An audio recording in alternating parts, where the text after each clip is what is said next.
अगर आपने अभी तक द ब्लैंक पेज ऑफिशियल को सब्सक्राइब नहीं किया तो सब्सक्राइब ज़रूर कर लीजिएगा और बेल आइकन को प्रेस करिएगा ताकि आपको हमारा हर नया जो एपिसोड है उसका नोटिफिकेशन मिलता रहे। मकबूजा फ़लस्तीन यानी ऑक्यूपाइड पैलेस्टाइन, जिसको दुनिया के कई मुल्क इजराइल के नाम से भी जानते हैं, इसकी जो नेशनल असेंबली है, इसकी जो पार्लियामेंट है, इसको कैंसेट कहते हैं और कैंसेट के अंदर कुल मिला के 120 सीट्स होती हैं और सरकार बनाने के लिए कम अज़ कम 61 सीट्स पर जीत का होना ज़रूरी है कि आप जीत के आएँ, 61 सीट्स लेकर आएँ, फिर आप गवर्नमेंट बना सकते हैं। यानी कि मोर देन 51% सीट्स दरकार होती हैं इजराइल के अंदर हुकूमत बनाने के लिए। इजराइल की पूरी तारीख़ में 1948 से लेकर आज तक कोई भी पार्टी मकबूजा फ़लस्तीन में 61 सीट्स हासिल नहीं कर सकी। इसका मतलब है वहाँ आज तक कोalition हुकूमत ही बनती रही है। आज तक 2-3 पार्टियाँ, 4 पार्टियाँ, 6 पार्टियाँ मिलकर हुकूमत बनाती रही हैं। किसी एक पार्टी की कभी भी वहाँ पर हुकूमत नहीं रही। सिर्फ ये होता रहा है कि नंबर ऑफ़ पार्टीज़ जो होता है ना, नंबर ऑफ़ पॉलिटिकल पार्टीज़, वो ऊपर नीचे होता रहता है। कभी किसी सेटअप में 3 पार्टियाँ आ जाती हैं, कभी में 4 आ जाती हैं, कभी 10 मिल जाती हैं। और इनके अंदर इन दिनों नेतन्याहू की जो पार्टी लिक्विड है वो आजकल सबसे बड़ी जमात है इनकी। लेकिन बाइडेन साहब के आते ही, जब अमेरिका में बाइडेन आया है तो उसके आते ही नेतन्याहू का धड़न तख्ता हो गया, क्योंकि नेतन्याहू कुछ ज़्यादा ही क्लोज हो गया था ट्रंप के और बाइडेन को ये वैसे ही पसंद नहीं था इस हवाले से। अब वहाँ भी मकबूजा फ़लस्तीन यानी इजराइल के अंदर चूँ चूँ का मुरब्बा है। एक ऐसी सरकार बनी हुई है जिसके अंदर पास्ट में एक दूसरे को शदीद गालियां देने वाले शदीद मुखालिफ एक दूसरे के बैठे हुए हैं सरकार में, एक कंधे से कंधा मिला के बैठे हुए हैं। बस पार्लियामेंट में उन्होंने एक सरकार बनाई हुई है और वहाँ भी लोग एक दूसरे का मुंह देख रहे हैं कि यार ये तो कल तक एक दूसरे को गालियाँ देते थे, आज साथ में बैठे हुए हैं। तो वहाँ पर भी ये सूरत हाल बनी हुई है। यूनाइटेड अरब लिस्ट एक मुसलमान पार्टी है इजराइल की।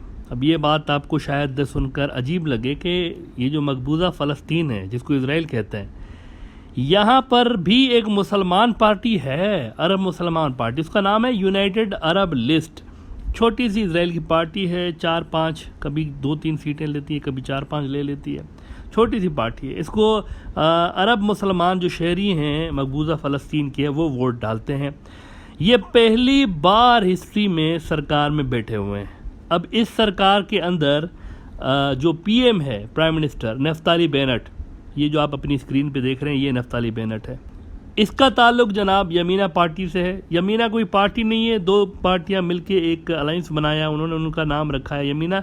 नफ्ताली बेनेट का ताल्लुक यमीना पार्टी से है और इसका ये जो यमीना पार्टी है, इसकी 120 की पार्लियामेंट में सिर्फ और सिर्फ 7 सीटें हैं। सरकार बनाने के लिए 60 सीटें चाहिए, 60, और ये बंदा 7 सीटें लेकर प्राइम मिनिस्टर बना हुआ है। अच्छा, सबसे इंटरेस्टिंग बात अब मैं आपको बताता हूँ कि मैंने कहा ना 60 सीट्स चाहिए गवर्नमेंट बनाने के लिए, और ये जो मौजूदा सेटअप है ना, कोalition जो भी बनी हुई है, इसके पास सिर्फ और सिर्फ 60 सीटें हैं। इसका मतलब है कि अगर कोई एक भी पार्टी इस कोalition से बाहर निकलती है तो नफ्ताली बेनेट को अपनी सरकार बचाना मुश्किल हो जाएगा। वो जो अरब मुसलमानों की पार्टी है ना, यूनाइटेड अरब लिस्ट, जो कि इस अलायंस का हिस्सा है, अब मैं आपको बता दूं कि उसकी कितनी सीटें हैं। वो जो मुसलमान, वो किंग मेकर बन गई है, कुछ सेटअप इस तरह बन गया, उसके पास 4 सीटें हैं, यानी उनकी 4 मिला के 60 पूरी हो रही हैं। वैसे 56 हैं, बाकी जो ज्यूइश पार्टी है उनके पास 56 हैं, मुसलमान पार्टी के पास 4 हैं। जब वो 4 इनके साथ मिल रही हैं तब सरकार चल रही है। लेकिन गड़बड़ ये हो गई है अब कि मस्जिद अक्सा पे इन्वेजन के बाद वो जो यूनाइटेड अरब लिस्ट है उसके ऊपर इस वक्त बहुत ज़्यादा दबाव है इजराइल के अरब मुसलमान शहरियों का कि आप निकल जाएं इस हुकूमत से। क्या कर रहे हैं वहाँ पे बैठ के? मस्जिद अक्सा पे हमले हो रहे हैं, इन्वेजन्स हो रही हैं, आप सरकार में बैठे हुए हैं।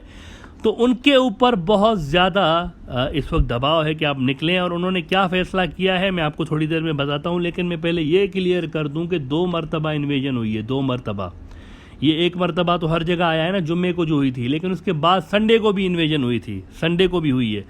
170 लोग घायल हुए हैं इस सारी कार्रवाई में, 7 लोग शहीद हुए हैं। तुर्की का एक बड़ा न्यूज़ आउटलेट है TRT वर्ल्ड, ये लिख रहा है कि Israel government faces new split over Al Aqsa mosque storming.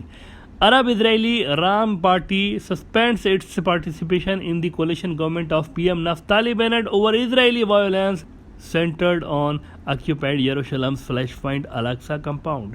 तो ये सारी की सारी कार्रवाई कर तो ली इन्होंने, अब किसने करवाई ये देखना पड़ेगा, लेकिन हो तो गई।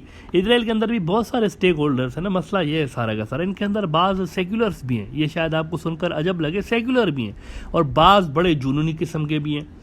ये सारी कार्रवाई इन्होंने करवा तो ली, लेकिन सरकार हिल रही है वहाँ पर। अगर मामला तय ना हुए ना तो शायद दोबारा इलेक्शंस करवाने पड़े, और अगर दोबारा इलेक्शंस हुए तो दोबारा भी कोalition हुकूमत ही बनेगी। देखें, इजराइल का सियासी निज़ाम उस जगह पे आ गया है कि सवाए किसी बड़े वाक़ये के नतीजे में किसी एक पार्टी के मेजॉरिटी पार्टी के तौर पर इमर्ज होने के अलावा इस बात का कोई इम्कान नहीं है कि कोई भी पार्टी सिंगल लार्जर पार्टी बनकर इमर्ज होगी। अगर कोई बड़ा वाक़या ऐसा हुआ, बड़ा वाक़या जिसका डायरेक्ट फ़ायदा किसी एक पार्टी को चला जाए, फिर कोई पार्टी उभर सकती है। Otherwise there is no chance कि कोई एक पार्टी वहाँ पर सरकार बना पाए। वैसे तो 1948 से लेकर नहीं हुआ, लेकिन अब तक ये हुआ है कि जैसे जैसे टाइम गुजरता जा रहा है स्टेक होल्डर्स बढ़ते जा रहे हैं, नंबर ऑफ़ पार्टीज़ जो है ना, कोalition की जो तादाद है वो बढ़ती जा रही है। वहाँ पर वीक से वीक गवर्नमेंट्स प्रोड्यूस हो रही हैं इसराइल के अंदर। इसराइल की जो सबसे बड़ी पार्टी है इस वक्त भी वो बिन्यामीन नेतन्याहू की है, जिसको आप बेंजामिन नेतन्याहू कहते हैं, वो बिन्यामीन है असल में, अगर आप अरबी में उसको कहेंगे दैट इज़ बेसिकली बिन्यामीन। तो इसकी जो पार्टी है उसके भी 29 सीट्स हैं 120 की ऐवान में, और वो जो है ना हमेशा इसके आसपास सीटें जीतता है। बल्कि ये जो इजराइल की सारी पार्टियां हैं वो अपनी अपनी स्पेसिफिक कंस्टिट्यूंसीज से जीत के आ रही होती है हमेशा। ये हमेशा से तकरीबन इनकी फिक्स्ड है कंस्टिट्यूशन कि यहाँ से ये जो इलाका है यहाँ से ये पार्टी जीतेगी, यहाँ से ये। कुछ इलाके सिर्फ ऐसे हैं जो कि इधर उधर होते हैं, वरना तकरीबन सारे इलाके फिक्स्ड होते हैं कि यहाँ से यही पार्टियाँ जीतेंगी। इसीलिए इनकी जो इलेक्शन होती है ना ऑक्यूपाइड पैलेस्टाइन जिसको इजराइल कहा जाता है, इसके अंदर जो भी इलेक्शंस होते हैं इसमें कोई बड़े सरप्राइज़ की तकरीबन उम्मीद नहीं होती, ऑलमोस्ट प्रेडिक्टेबल होता है इनका इलेक्शन। अच्छा, अब अगर ये सिस्टम को चेंज करना चाहें इजराइल के अंदर तो भी नहीं कर सकते, सवाए किसी बड़े इवेंट के, और कोई भी चीज़ इजराइल के अंदर इस पॉलिटिकल स्टेटस को नहीं तोड़ सकती। लास्ट ईयर आपने देखा कि बैक टू बैक इन्होंने 2-3 इलेक्शंस करवा डाले, 2-3 इलेक्शंस बैक टू बैक, क्योंकि इलेक्शंस हो रही थी, सरकार नहीं बन पा रही थी, पार्टियां आपस में नहीं मिल रही थी, वो 60 का नंबर पूरा, फिर दोबारा इलेक्शन, फिर इलेक्शन हुआ, फिर वो 6 महीने भी नहीं चली गवर्नमेंट, फिर गिर गई। तो ये जो है ना इस तरह से हो रहा है। आखिर में भी इन्होंने जो पता नहीं कोई तीसरी चौथी इलेक्शन करवाई, उसमें भी सरकार नहीं बन रही थी, फिर मजबूरन इन्होंने सब्र का कड़वा घूंट भर के मौजूदा ये जो अननेचुरल किस्म का अलायंस इन्होंने बनाया हुआ है, इससे उन्होंने हुकूमत बनाई हुई है, जिसके अंदर इन्होंने वो सारी की सारी पार्टियां डाली हुई हैं जो कि एक दूसरे को हमेशा बुरा भला कहती रहती थी। नफ्ताली बेनेट जो उनका प्राइम मिनिस्टर है, उनके लिए कहा जाता है कि इस वक्त सुलह सफ़ाई के चक्कर में लगा हुआ है और उस अरब पार्टी को मनाने की अटेम्प्ट कर रहा है कि वो सरकार में रहे ताकि सिस्टम चलता रहे और वो प्राइम मिनिस्टर बना रहे। लेकिन लेट्स सी कि वो अरब इजरायली जो हैं वो गुस्से में हैं, तो उसको कैसे ये अरब पार्टी कैसे ठंडा करेगी उनके गुस्से को, ये देखना पड़ेगा। क्योंकि मस्जिद अक्सा के अंदर जो कुछ भी किया गया है ना, इसने फ़लस्तीनियों के अलावा अरब इजरायलियों को भी बहुत ज़्यादा गुस्से में डाल दिया कि ये क्या हो रहा है यहाँ पे। और ये भी याद रहे कि ये जो सारी पार्टियां मिलके हुकूमत बनाती हैं 60 का नंबर पूरा करने के लिए, इनके अंदर बहुत सारी तो ऐसी भी पार्टियां हैं जो कि बुनियादी तौर पर वो जो मैंने आपको शुरू में बात बताई कि अलायंसेस होते हैं। नफ्ताली बेनेट की भी जो यमीना पार्टी है वो बेसिकली हार्ड लाइनर जो ज़ायनिस्ट पार्टियां हैं उनका अलायंस है। 2 पार्टियां हार्ड लाइनर ज़ायनिस्ट है, उनका ये अलायंस है। तो जो इजराइल के अंदर आपको नज़र आता है ना, चीज़ें वैसी हैं नहीं। ये एक कमज़ोर किस्म का अलायंस है जिसको सिर्फ इसीलिए चलाया जा रहा है कि सियासी स्टेबिलिटी रहे।